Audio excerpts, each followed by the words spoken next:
Aujourd'hui, on se fait une recette de poulet frit épicé au mélange tomahawk.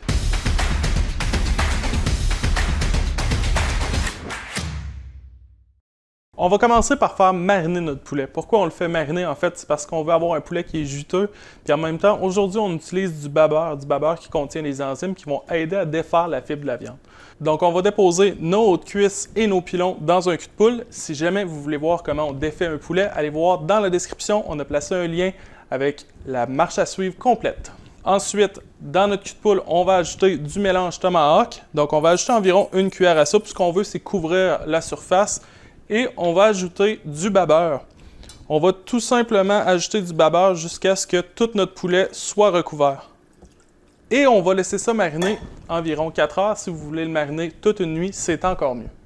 Notre poulet a mariné. Maintenant, on va préparer notre panure. C'est très simple. On se fait une panure avec de la farine. Donc, on va couvrir environ 2 tasses de farine dans notre cul de poule, auquel on va ajouter 2 cuillères à soupe de mélange tomahawk pour un petit goût épicé. Si vous n'aimez pas le profil épicé, allez plus avec le mélange traditionnel.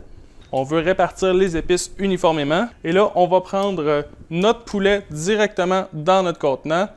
On va juste l'égoutter rapidement et on va l'enfariner comme il faut. C'est-à-dire qu'on va le rouler dans la farine jusqu'à temps qu'on ait une belle couverture complète.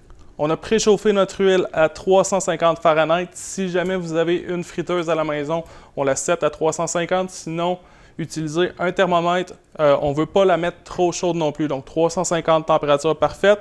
Et là, on va tout simplement ajouter notre poulet dans notre huile. Ça fait environ 14 minutes que notre poulet est dans la friteuse. Regardez ça, on a une belle panure croustillante sur l'extérieur. On vient le déposer juste sur un papier absorbant pour laisser un peu d'huile qui va s'écouler, bien sûr. En passant, la seule façon de savoir si votre poulet est réellement cuit, c'est d'utiliser un thermomètre de cuisson.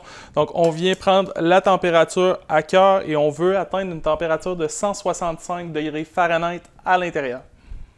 Et pendant qu'il est encore chaud, on va ajouter encore une pincée de mélange tomahawk pour y donner un petit kick boréal et épicé.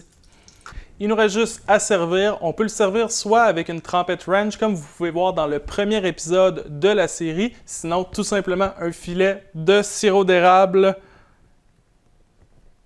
Et voilà, et on est prêt à servir. C'était Chef Peter, puis on se dit à la prochaine.